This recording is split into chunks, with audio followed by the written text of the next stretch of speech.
allegations over the Ray Rice video. When we make a mistake, we're honest about it. A new report raises questions about whether the NFL commissioner is telling the truth. A Confederate battle flag at a Howard County school. It's not a time that we want to go back to. Why at least one student is being punished. The heat returns tomorrow with temperatures near 90, the big cool down that will follow, and the chance for rain on the weekend in my Weather Authority forecast. And revealing his strategy. As Commander-in-Chief, my highest priority is the security of the American people. What the president is planning to do to fight Islamic State militants. Live in high definition from WBFF in Baltimore. This is Fox 45 News at 10. Hello, I'm Jeff Barnes. And I'm Jennifer Gilbert. New tonight, a report says that an NFL executive did see the video of former Raven Ray Rice punching his fiancée in an Atlantic City casino, and that person apparently saw it months ago. NFL Commissioner Roger Goodell has insisted NFL league officials had not seen those violent images until this week. Karen Parks is live from M&T Bank Stadium in downtown Baltimore. Karen, what evidence, at this juncture at least, supports this new claim tonight? Well, Jennifer and Jeff, according to the Associated Press, an Atlantic City law enforcement official played a 12-second voicemail to the AP from an NFL office number April 9th, confirming the video had arrived. A female voice expresses thanks and says, "You're right. It's terrible." This is what the NFL commissioner said yesterday on CBS Morning News. Well, we had not seen any videotape of what occurred in the elevator. We assumed that there was a video. We asked for video, but we were never granted that opportunity. The NFL is one of the most well-funded private investigative bodies in the world. We spoke with Joseph DeGenova, a former U.S. attorney who did not believe a word of what the NFL is saying. Unbelievable. How come the commissioner didn't say at the time, we didn't get all of the tapes from the incident that we wanted? You've never heard that from the NFL. So it's clear that the NFL engaged in a cover-up, and they were hopeful that that other tape would never come out. But it did, and now the Associated Press is reporting that the video was seen 3 months ago by an NFL official who confirmed receiving the video. The New Jersey law enforcement official, who wants to remain anonymous, tells the AP there was no authorization to release the video, but the official wanted the NFL to have it before deciding on Rice's punishment. But Goodell said, to his knowledge, no one in the NFL had seen video of what happened inside the elevator until it was posted online by TMZ. In a letter sent to NFL team owners and presidents, Goodell says he did not contact the Revel Casino because it was his understanding the casino is prohibited from turning over material to a third party during a law enforcement proceeding, namely the criminal case against Rice. And speaking to students in North Carolina today, he said this. When we make a mistake, we're honest about it, and we're open about it, and say we're going to work at it, do better. Now, Goodell was in Charlotte tonight and was scheduled to present an award to Carolina Panthers owner Jerry Richardson. That appearance was canceled. Reporting live here at M&T Bank Stadium, Karen Parks, Fox 45 News. Thank you, Karen. Ravens team executives are speaking out for the first time tonight. In an interview with the Baltimore Sun, Steve Bisciotti said everyone failed in how they handled the situation. Team president Dick Cass outlined the team's attempts to get that video from inside the elevator. He said those efforts were rebuked. When asked if Rice's story matched what they saw in the video, General Manager Ozzie Newsome said Ray Rice did not lie to him. Cass also said the video looked different than the facts as they understood them. The controversy surrounding what the NFL knew and when it knew it has made its way to Congress. 12 Democratic representatives from the House Judiciary Committee sent a letter to Roger Goodell today demanding the highest level of transparency into how the league investigated the incident in Atlantic City. In addition, the National Organization for Women says Goodell should step down, saying the example the league is setting right now is unacceptable. In wake of Ray Rice's release, many retailers and restaurants alike are offering deals to fans who want to get rid of their number 27 merchandise tonight. Smythe Jewelers, meantime, is offering a full store credit to customers who return their Rice merchandise purchased from any of their stores. In addition, Smythe will make a donation equal to each item's purchase price to the House of Ruth. We're hoping just to get awareness out there. We feel that the Ravens made a good choice, and we want to certainly support our customers and merchandise that they've purchased from us that's lost value, and hopefully also support those with domestic violence issues. Smythe is accepting those returns at any of its 3 locations in Timonium, Annapolis, and Ellicott City. The Ravens released more details concerning their Ray Rice jersey swap offer. Meantime, you can bring your jersey to M&T Bank Stadium next Friday or Saturday between 8 a.m. and 3 p.m. to exchange it for another replica jersey. Again, that's September 19th or 20th. Now, jerseys eligible for exchange must be licensed, fully licensed by the National Football League, be manufactured by Nike or Reebok, and have it available to buy at the Ravens team shop at the stadium or on their official team store online. Well, not punishing domestic abusers appears to be a pattern for the National Football League. Tonight, crime and justice reporter Joy LaPola looks at some recent cases. That video showed how serious it can be and that how hurtful and devastating it can be. Dr. Phyllis Sharps is with Johns Hopkins School of Nursing. She's spent her career studying domestic violence. It's forcing society to think about it in a different way. Days after Ray Rice appeared in a New Jersey courtroom, police in Charlotte, North Carolina, arrested Panthers defensive end Greg Hardy. His girlfriend claimed Hardy had thrown her into a tile bathtub, then pulled her out by her hair, screaming he was going to kill her. A judge found him guilty. Hardy's sentence is on hold while he appeals. In San Francisco, police arrested 49ers defensive tackle Ray McDonald on August 31st after allegedly assaulting his fiancée. His case marks the first under the NFL's new domestic violence policy. Despite that, McDonald is still on the field playing. And the team's CEO has even come out publicly saying that McDonald won't be punished until more evidence emerges. Do we want to be in a society that supports men being violent to women and that they get a special pass because they're a sports player? Joy LaPola, Fox 45 News. In a database compiled by USA Today, domestic violence accounts for 85 of the 713 arrests of NFL players since the year 2000. Still ahead, the other side of Ray. Meet one family that's grateful for Ray Rice's presence in their lives. That's in 10 minutes on Fox 45 News at 10. In other news of the day now, President Barack Obama outlining his 4-part strategy for eliminating the threat posed by Islamic extremists in Iraq and Syria. Mr. Obama said the plan involves airstrikes, nearly 500 additional American soldiers in a support role in Iraq, preventing attacks with increased intelligence and cutting off funding, and continued humanitarian assistance to people threatened by ISIS. Those airstrikes may not be limited to targets only in Iraq. That means I will not hesitate to take action against ISIL in Syria as well as Iraq.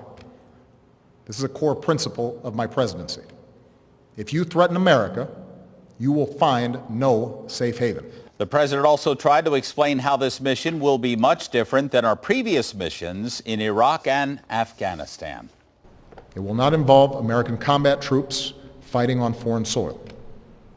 This counterterrorism campaign will be waged through a steady, relentless effort to take out ISIL wherever they exist using our air power and our support for partners' forces on the ground. So that brings us to our question of the day for you. Should the U.S. commit ground troops to fighting ISIS in Iraq? And this is what you had to say first, Walter. No, if we do anything, it should be from the air. Big bombs. Ashley writes, they should have never left. And finally, this from Tyrone. No, drones are better. How do you feel about this? All you have to do is join the discussion right now. We'd love to hear from you. Just go to Facebook.com/Fox Baltimore. A lieutenant colonel turned away from his daughter's school.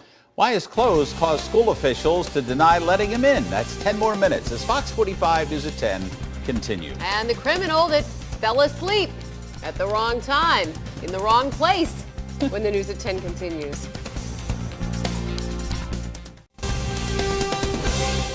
Three Howard County High School students face punishment after displaying the Confederate flag. Keith Daniels, streaming live in Ellicott City, where school administrators say at least one student has already been disciplined for his actions. Keith.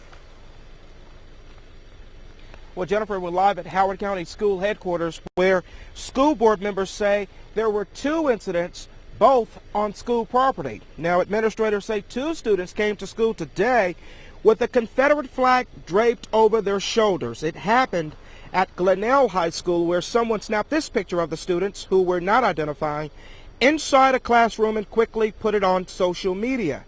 That display comes after a Glenelg student displayed a Confederate flag at a school football game last Friday. That picture also circulating online. Now, school officials say while carrying the flag is not a violation of the code of conduct, students still could face punishment.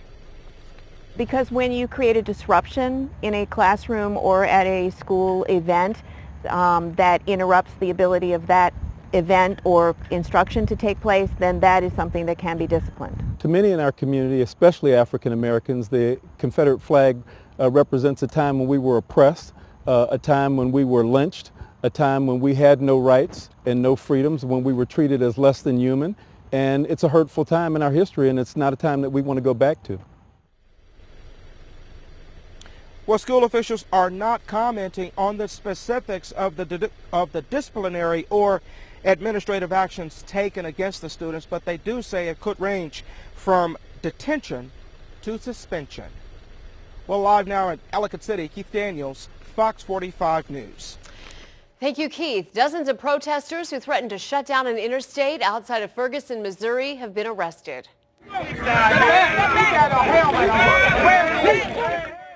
There's a close-up look at one of the scuffles with police. The protest aimed at convincing Governor Jay Nixon to appoint a special prosecutor to investigate last month's shooting and killing of 18-year-old Michael Brown by a Ferguson police officer. A St. Louis County prosecutor is presenting the case to a grand jury, but protesters say they have no confidence that the case will be handled fairly by the county. Now, some of the protesters were seen throwing rocks at police. Talk about falling asleep on your job. A cleaning lady calls police Monday when she finds Deon Davis inside her client's Florida house.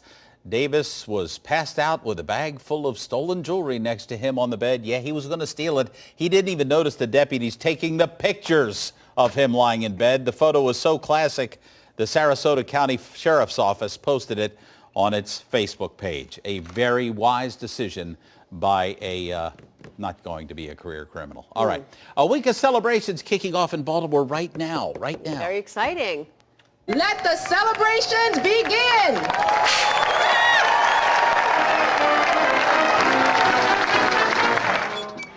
That was Mayor Stephanie Rawlings Blake starting the Star-Spangled Spectacular at the Inner Harbor today. The Blue Angels will perform. There will be fireworks, all honoring the writing of our national anthem.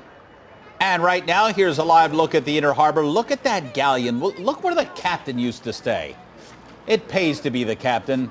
Tall ships from the world over arrived in the city of Baltimore today. We'll take you aboard one that was on its way in. That's coming up in 10 more minutes on Fox 45 News at 10. That is so cool. It is absolutely gorgeous. Very exciting weekend on tap for us. We've had nice weather today, but what's going to happen? That's the big question. Yeah, let's see what happens with our chief meteorologist, Vetus Reed, with a look at our weather authority forecast. Vetus, how's the weather going to hold out for the tall ships? Well, you know, the weather cooperated today as far as clear skies out there. Looking at HD radar clear, and it looks like the rain is up in Pennsylvania at this time. Putting it in motion, you can see back to the west, we do have a line of showers that are moving along a frontal boundary that's going to be affecting us through the day tomorrow. So we're going to watch that closely now. It won't be a total washout, but part of the day we'll get some showers. 71 degrees in Hagerstown, 70 in Baltimore, 68 in Salisbury. Tonight down to 71 degrees, mostly cloudy. Looks like we will have to deal with some rain, but then some sun. I'll show you when we're going to be getting the better weather coming up. In fact, at one point they were calling him Uncle Ray. When are we going to see Uncle Ray? The people defending Ray Rice, the reason one family is sharing their story after the break. If you think that Navy ship's big, you should see the one we're on. We'll show you the USS Oak Hill in a moment. Well, Ray Rice's public image is certainly tarnished, but one young Ravens fan is defending Rice. The two have developed a close friendship over the last couple of years, and today he shared his story with Melinda Roeder. I would do anything to get a smile from that kid. 9-year-old Ashton is a big Ravens fan. His favorite player will always be Ray Rice. In fact, number 27 has become part of his family. Absolutely. In fact, at one point they were calling him Uncle Ray. When are we going to see Uncle Ray? Ashton has a rare medical condition. It affects the blood flow to his brain. He suffered 2 strokes and a burst aneurysm. Yet through it all, his friend has been by his side. There's Jonah. That's my youngest son. Of course, there's Ashton. Ray, his daughter. It's a bond that began a couple of years back when Ashton and Ray first met. We went to a signing close by, and he walked right up there. He said, "Hi, I'm Ashton. I heard you like to pray." And Ray said, "I do. I pray before every game." And Ashton looked at him and said, "I need you to pray for me." Since then, Ray Rice has regularly visited with Ashton, helped organize a fundraiser, and shared memorabilia. He's taken the cleats off of his feet and handed them to Ashton. He even treated their family to a trip to New York. It was just an amazing experience for all of us. And whenever Ashton's been in the hospital, Ray has reached out by phone. He was just in the hospital in July, and we have an adorable video message from Ray. Push through. Feel better, and know that the Rice family is always behind you. Love you, buddy. Ray's kindness is matched only by Ashton's love for the team. And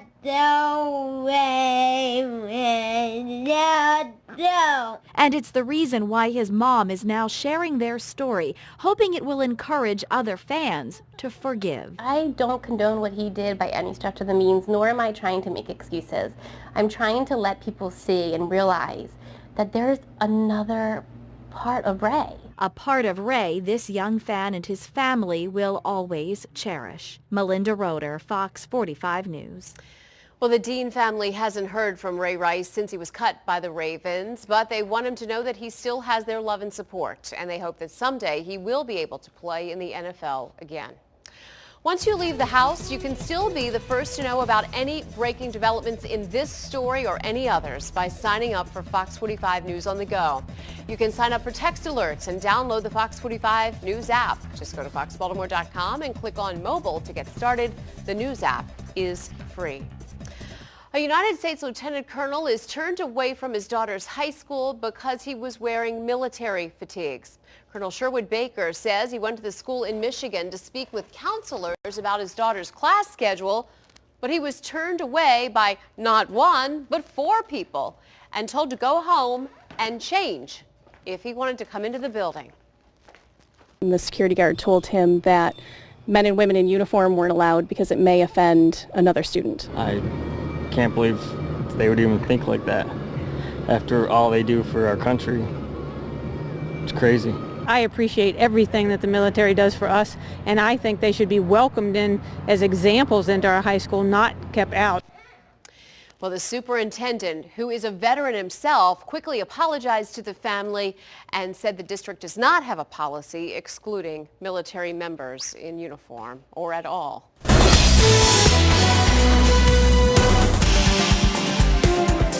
From the tall ships to naval vessels, dozens are pulling into Baltimore's Inner Harbor this week, all week long. That's right. They're here to help commemorate the 200th anniversary of the Star-Spangled Banner.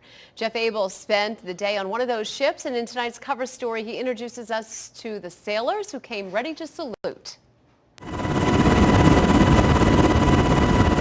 It's a few minutes after sunrise, and it's liftoff. A Navy chopper carrying our camera is bound for the bay. It's a 30-minute mission which ends on board the USS Oak Hill. And the city of Baltimore is going to see a lot of great young sailors and Marines. The ship is en route to Baltimore's Inner Harbor, and on board are dozens of sailors and 22 Baltimore high school students who are getting a glimpse of life on a military ship. I wanted to go into the Marines since I was 8. It's nice so far. I like how big it is. Yeah, you see the little click and they go, oh, I get it. The Oak Hill is a Navy landing ship who's making history this week as it opens its doors to many civilians and cruising right into the Baltimore Harbor. I think everyone's excited and they just can't wait to show the city of Baltimore what we do on a daily basis. Typically, this ship would be transporting Marines or delivering humanitarian supplies. But today, all 330 people on board are heading to Baltimore's Inner Harbor for a national celebration. So they're just going to lift it up and over. On board, crews are moving and maneuvering, You see how they've got to untie it and make sure it's not swinging? preparing the ship as it moves into the same waters where Francis Scott Key penned a poem which became the national anthem. You try to picture it. If you look back and try, and all the paintings and stuff, you try to picture all the wooden ships, you know, all kind of torn apart. Maybe what he saw as the sun came up that morning. Today, as the ship passed Fort McHenry, sailors lined the rails to remember the lives lost in a battle that inspired a nation. You're doing it in a celebration of what great Americans back then sacrificed and gave for all of our freedoms today. Commander Scott Bowman calls Maryland his second home. Ian Chinkin will soon be home. Right, the Key Bridge, coming across in the industrial area, hoping to see my son here in a little bit later tonight. From one generation to another, after 200 years, these waters are still bringing the troops home. There's a lot of beauty in it. A lot of beauty in it. Jeff Abel, Fox 45 News.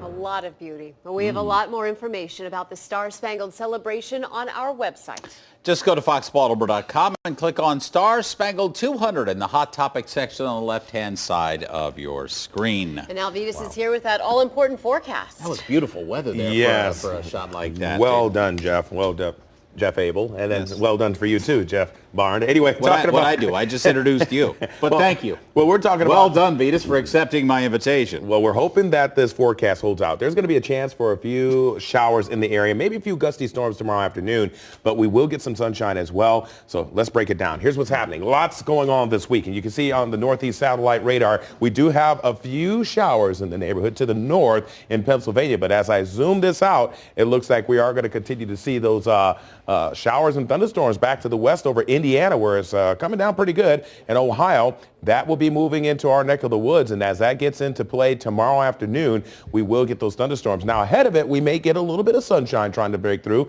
Temperatures ahead of this are going to get into the upper 80s, but once this cold front pushes on through the region, that's going to help drop the temperatures down a little bit and take away a little bit of the humidity. But still, we're not done because we have more activity back here to the northwest that may be joining us potentially as we get towards Saturday. So we're going to have to watch that as well. So here's what it looks like downtown. A beautiful, beautiful night with all the tall ships docking down there. We have 70 degrees, broken clouds, calm winds, humidity levels at 73%. Now, if you're heading downtown tomorrow, take an umbrella with you, but pay attention to the forecast as far as any storms that may develop in the afternoon after maybe 2 o'clock to about 5 o'clock. We could get a few strong storms that we have to kind of keep an eye out for. So looking at 68 degrees in Westminster right now, as well as Bel Air over in Cockeysville, down in Annapolis sitting at 73. Laurel right now coming in at 63. We can see that on the radar satellite, there's some broken clouds that will continue to thicken up a little bit over the area. And as we go through the day tomorrow, we'll probably start out with a little bit of sun with clouds gathering through the day,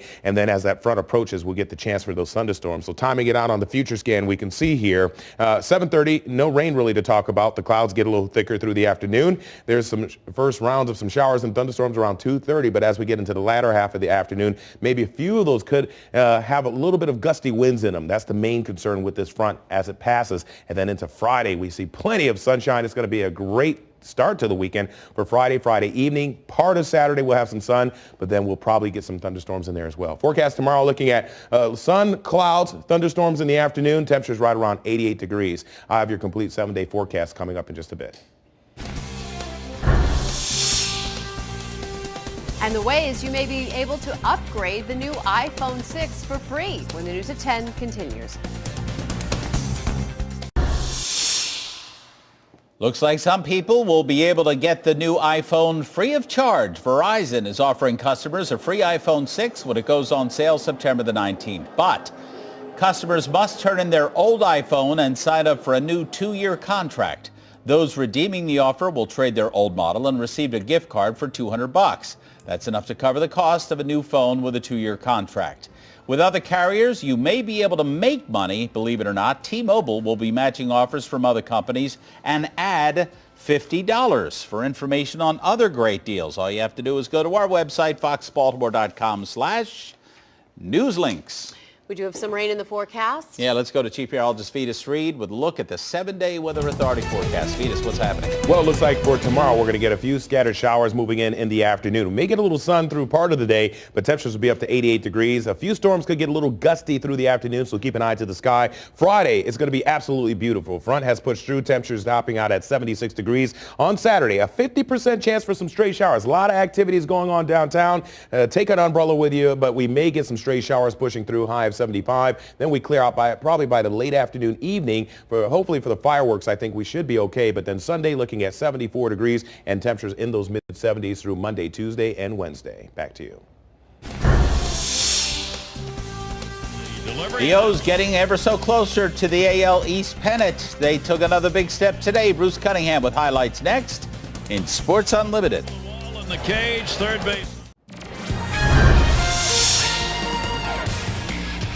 The Orioles completed a 3-game sweep of the Red Sox today and moved closer to the title in the American League East. On Friday, they start a 10-game homestand during which they will clinch the divisional pennant in front of the home fans. A very bad day for Red Sox starter Brandon Workman. He got worked all right. Top of the second, already 1-0. Adam Jones, hot shot down to third baseline. Nick Markakis, Alejandro Diaz come in to score. The O's send 11 to the plate in a 6-run second. Big cushion early later that add to it. Top 5, Caleb Joseph rips this one to left. It's off the top of the green monster for a home run, a 2-run shot, his 9th of the year. That made it 8-0. Now with all this offense, how about some supreme glove work from Nick Markakis and right? Oh yeah, that's worth another look. And they have Wei-Yin Chen work a perfect game into the 6th. He finally gave up a single, then gave up this home run to Xander Bogaerts, but he wins his 15th. The O's hang on to take the 10-6 victory. So we won the ball game, and nobody ever thinks it's going to be easy in this ballpark. You know, they got a lot of young guys that are trying to, prove themselves. They're not ever going to let their guard down. But we scored 10 runs today, and Wei-Yin pitched real well. Without Ray Rice, how will the Ravens run the football? John Harbaugh and Joe Flacco weigh in at 11:30 as Sports Unlimited continues. Taking really short but frequent walks may counteract the harm caused by sitting for long periods of time. Researchers examined healthy men after they sat for 3 hours. First, the men sat for 3 hours without moving their legs. In a second test, the men sat for 3 hours but also walked on a treadmill for 5 minutes. After 30 minutes, 1.5 and 2.5 hours. Overall, the researchers found the ability of the arteries to expand was reduced by as much as 50%.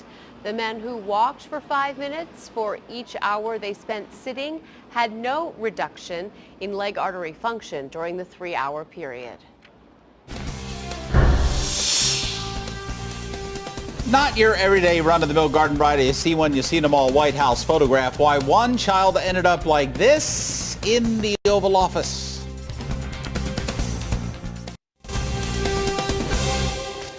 Tagging along with mom and dad to work can be very rough on a child, even if their parents work for the President of the United States. Yeah, White House photographer caught this little boy, apparently a little bored or tired, flopping face first into the Oval Office couch, all while his parents talked with President Obama. The boy's dad is a Secret Service agent who was leaving the White House. The photo was taken back in June and posted to the White House Flickr account. It's 11 o'clock. Do you know where your children are?